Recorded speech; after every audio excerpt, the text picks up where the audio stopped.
कांग्रेस से बढ़िया पार्टी इस समय देश में नहीं है। कभी हिंदू मुस्लिमों को आपस में लड़ाया नहीं। क्या आज कहते हैं हिंदुत्व खतरे में, पहले हिंदू खतरे में नहीं था। काम कांग्रेस करके गई दिल्ली के अंदर जी। बात ये है, शीला दीक्षित के जमाने के काम थे जो वो कहते हैं फ्लाईओवर हमने 110 करोड़ रुपए इसमें कम कर दिया। उन लोगों के आज तक पैसे नहीं मिले तो वो ऑलरेडी अपने आप ही कम हो गया। ये कौन सी गंगा जी है बीजेपी? जब तक विपक्ष में रहता है वो नेता तो वो बेईमान हो जाता है, और जैसे ही इसमें आ जाता है तो गंगा जी में डुबकी लगाते वो साफ हो जाता है। तो ईडी का तो ये फायदा उठा ही रहे हैं। चांदनी चौक से प्रवीण खंडेलवाल जी लड़ रहे हैं, क्या लगता है क्या माहौल है?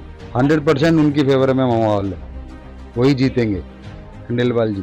देखो जी, सपना देखना कोई बुरी बात नहीं है। 400 पार बता दो, 800 पार बता दो, वो तो सब कहने की बातें हैं। ये तो पब्लिक डिसाइड करेगी जी कितनी आएंगी। केजरीवाल जी ने जो काम किए, कैसे किए, अब वो पहले बोलते कुछ और हैं, करते कुछ और हैं, लोगों को बताते कुछ और हैं कि मैं ये करूँगा, मैं वो करूँगा। उन्होंने किया क्या भाई? एक स्कूल बना के दिखला देते हैं, हाँ जी ये बढ़िया काम किया है। स्कूल के टीचरों से पूछो तो वो कहते तनख्वाह नहीं मिलती। आप किसी और डिपार्टमेंट में जाओ तो वो जल बड़ो कहता है जी मुझे तनख्वाह नहीं मिल रही। अब ये देखो जी, मिलजुल कर लड़ेंगे, देखो कितने आ रही है। अब जैसे पहले दिल्ली में 7 सीटें बीजेपी ने जीती थी, इस बार नहीं जीत पाएगी 7। नहीं जीत पाएगी। नहीं, क्या लगता है आपको क्या रहेगा? 5-2 का आंकड़ा रहेगा जी, ये भी देख लेना। 5-2 पे रहेंगी, 5 इंडिया पे रहेंगी, 2 बीजेपी पे रहेंगी। नीतीश कुमार भी नहीं आएगा। नीतीश कुमार तो भेड़िया है, कभी इस पार्टी में कभी इस पार्टी में। उसको तो सीएम की सीट चाहिए, बाकी उसको और कुछ नहीं चाहिए। अरविंद केजरीवाल की गिरफ्तारी के बाद दिल्ली में चुनावी माहौल कितना बदल गया है, ये जानने के लिए न्यू मीडिया की टीम मौजूद है दिल्ली के चांदनी चौक में। आइए लोगों से जानते हैं। चुनाव आ रहे हैं तो आपको किस पार्टी का पलड़ा ज्यादा भारी नजर आ रहा है? देखो, भारी का मतलब ये नहीं है कोई सी पार्टी भारी है, लेकिन हम जो सपोर्ट करेंगे वो कांग्रेस को ही करेंगे। क्यों, कोई खास कारण? 45-46 साल से राज करा है, इतना कुछ दिया है, सुई से लेके हवाई जहाज तक पहुंचाया है। अब चाहे लोग बाग ये कहें कि जी ये हो रहा है, हो रहा है, सबकी अपनी अपना मानना है, लेकिन कांग्रेस से बढ़िया पार्टी इस समय देश में नहीं है। कभी हिंदू मुस्लिमों को आपस में लड़ाया नहीं। क्या आज कहते हैं हिंदुत्व खतरे में, पहले हिंदू खतरे में नहीं था। 50 साल से हिंदू खतरे में नहीं था क्या? जब भी खतरे में बताते रहे, लेकिन अब ये हो गया। पहले हिंदू मुस्लिम आपस में साथ बैठ के रोटी खाते थे, आज एक दूसरे को हर कोई मारने की नजर से देख रहा है। आप देखो तो इसलिए कांग्रेस को ही वोट करेंगे जी इस बार। दिल्ली में 7 सीटों पे इस बार आम आदमी पार्टी और कांग्रेस एक साथ मिलकर लड़ रही है, लेकिन उससे पहले अरविंद केजरीवाल की गिरफ्तारी को आप किस तरह से देखते हैं? नहीं, देखो जी, जो भी वो गलत करेगा, उनने गलत करा होगा तो बंद होना चाहिए। अगर केजरीवाल जी ने गलत करा होगा तो बंद होना चाहिए। वो तो जो भी करेगा लॉ करेगा। अगर उन्होंने कोई गलत काम कर रखा होगा तो बंद भी होंगे। अब ये मतलब थोड़ा ना कि सीएम बन गए तो बंद नहीं हो सकता।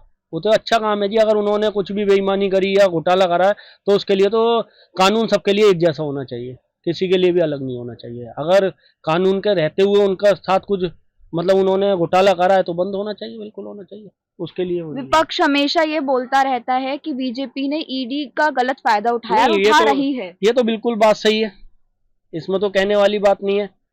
मुझे सिर्फ ये बताओ, ये कौन सी गंगा जी है बीजेपी? जब तक विपक्ष में रहता है वो नेता तो वो बेईमान हो जाता है, और जैसे ही इसमें आ जाता है तो गंगा जी में डुबकी लगाते वो साफ हो जाता है। तो ईडी का तो ये फायदा उठा ही रहे हैं इसमें। तो नीतीश कुमार के बारे में आप क्या सोचते हैं? वो तो पलटू राम है, कभी भी पलट जाएगा। वो सिर्फ अपना मतलब और समय देखता है। क्या आने वाले टाइम में लोकसभा चुनाव के बाद नहीं पलटेगा? वहां भी पलट जाएगा। उसे अपना फायदा देखना चाहिए।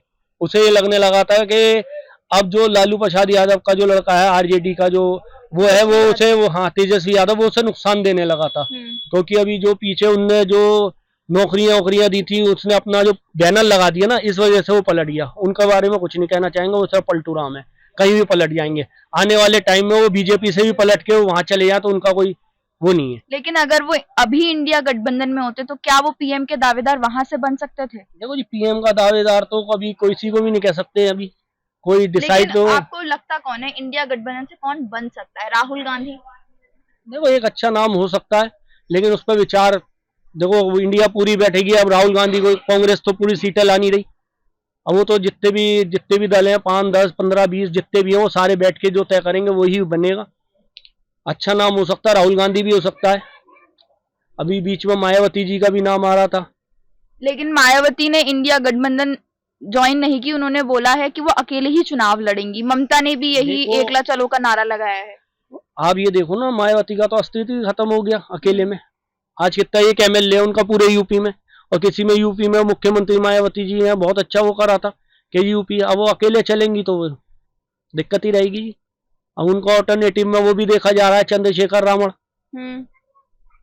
उनका वो भी देखा जा रहा है कि जी ये इनकी राजनीति में उनका वो अपने भतीजे के लगे हैं, वो खुद लगा हुआ है जी। अब ये देखो जी कौन होता है। लेकिन मिलके अगर लड़ते तो कुछ सीटें आ सकती थी। उनके अपने विधायक और जो सांसद है वही उनके खिलाफ है कि जी इंडिया गठबंधन में साथ मिलकर लड़ो, लेकिन वो नहीं लड़ना चाहिए। उनका उन्हें खामियाजा भुगतना पड़ेगा, एक भी नहीं जीत पाएगा उनका अगर ऐसे लड़ेंगे तो। जैसे इस बार पीएम मोदी जी ने एक टारगेट सेट किया है कि वो बीजेपी 400 पार जाएगी, 370 से ज्यादा लेकर आएगी, एनडीए 400 पार। इंडिया गठबंधन कितनी सीटें निकाल सकती है? देखो जी, सपना देखना कोई बुरी बात नहीं है। 400 पार बता दो, 800 पार बता दो, वो तो सब कहने की बातें हैं। ये तो पब्लिक डिसाइड करेगी जी कितनी आएंगी। अब ये देखो जी, मिलजुल कर लड़ेंगे, देखो कितने आ रही है। अब जैसे पहले दिल्ली में 7 सीटें बीजेपी ने जीती थी, इस बार नहीं जीत पाएगी 7। नहीं जीत पाएगी? नहीं, क्या लगता है आपको, क्या रहेगा? 5-2 का आंकड़ा रहेगा जी, ये भी देख लेना। 5-2 पे रहेंगी, 5 इंडिया पे रहेंगी, 2 बीजेपी पे रहेंगी। अच्छा, क्यों इन्होंने सारे कैंडिडेट अपने चेंज करे, सिर्फ एक मनोज तिवारी को छोड़ के क्यों करे? क्योंकि कहीं ना कहीं उनसे चूक हो चुकी है। इस वजह चांदनी चौक से भी पिछली बार हर्षवर्धन जी, हाँ। एक हर्षवर्धन जी अच्छा चेहरा था, लेकिन उन्हें हटा दिया गया। उन्होंने उसके बाद राजनीति से ही संन्यास ले लिया। आप देखो कितना पुरानी है, तो हिटलर वाली बात हो गई ना, जिससे मर्जी लड़ाओ, जिससे मर्जी हटा दो। परवीन खंडेलवाल जी यहाँ से एमएलए का चुनाव लड़े थे 2008 में जी। यहाँ के जो इस समय वर्तमान के एमएलए हैं प्रहलाद सिंह सानी, उन्होंने ही हराया था उन्हें। अब उन्हें मेंबर ऑफ पार्लियामेंट दे दिया। अब ये देखो जी टक्कर तो रहेगी। अभी तो ये है, पहले ये डिसाइड हो कि सामने से कांग्रेस की तरफ से कौन लड़ रहा है। अलका लांबा जी और जयप्रकाश जी का नाम चल रहा है, उसमें से देखो जो डिसाइड होगा फाइट होगी। ऐसा नहीं है एक तरफा जीत पाएंगे, क्योंकि अभी तक क्या होता था, तीनों पार्टियां लड़ती थी तो कांग्रेस और बीजेपी, उसमें आम आदमी पार्टी का वोट जो शेयर है आपस में बढ़ जाता था, और बीजेपी का एक तरफ पड़ता था, वो विनिंग कंडीशन हो जाती थी। लेकिन इस बार टक्कर रहेगी, क्योंकि जब जो अलायंस हुआ उससे फर्क पड़ेगा। हर्षवर्धन को टिकट नहीं दिया इस बार बीजेपी ने, आपको क्या कारण लगता है? उन्होंने लिया नहीं टिकट या दिया नहीं गया? दिया नहीं गया। लिया क्यों नहीं? दिए नहीं दिया जी। अब एक बात बताओ, मैं आप दुकान पे हूँ, क्या कुछ उन्होंने काम किए? चांदनी चौक की बात करूँ तो नहीं, अच्छा काम करा था, विकास करा है, ऐसा नहीं है, काम तो उन्होंने करा है थोड़ा बहुत। लेकिन ठीक है, अब हर पार्टी का अपना मुद्दा होता है, अपनी वजहें होती है। किसी वजह से काट दिया उनका टिकट। अब ऐसे तो कह दो जी रामवीर सिंह भदौड़ी जी का काट दिया, परवेश साहिब सिंह वर्मा का काट दिया। अब उनकी क्या मजबूरियां नहीं होंगी पता नहीं। मीनाक्षी लेखी जी का काट दिया, बहुत टिकट काट दिए गए। आप ये देखो ना, गौतम गंभीर जी को सन्यासी लिखवा दिया राजनीति से, वो बेचारे खुद ही कहने लगे मैं हूँ गया। तो इस बार हाँ, तुमने खुद ही बोला जी मैं क्रिकेट पर फोकस करूंगा, चुनाव ले रहे। ये सब अपने अपने मुद्दे हैं उनके। ये तो जब पार्टी जो चाहती है, मोदी जी जो चाहते हैं वही होता है हमेशा जी। जिसे चाहे लड़ा दो, जिसे मर्जी हटा दो। लोकसभा इलेक्शन आ रहा है, आपको किस पार्टी का पलड़ा ज्यादा भारी लग रहा है? भाई हमारे को तो मोदी जी का ही पलड़ा भारी लगता है। बात ये, क्योंकि उन्होंने काम इस तरीके से किए कि सब जो है उन्हीं का ही पलड़ा भारी लगता है। इस वजह से आप कुछ काम उनके आप बताना चाहेंगे? भाई जैसे उन्होंने विज्ञान के अंदर इतनी तरक्की करी है, बिजनेस के अंदर इतनी तरक्की करी है। बात ये, आजकल के बच्चों को जो स्टार्टअप दे रहे हैं वो, उसके विषय में। फिर दूसरा जो सबसे मेजर, हम हिंदू लोग हैं तो हमको लगता है कि भाई राम मंदिर उन्होंने ही बनवाया, जिसकी प्रेरणा उन्होंने ही शुरुआत करी थी जी। सन 92 के अंदर, 1992 के अंदर, जो क्या नाम था अटल जी के साथ था, लाल कृष्ण आडवाणी जी, उनके साथ मिलके इन्होंने इस काम को अंजाम देने की शुरुआत करी थी।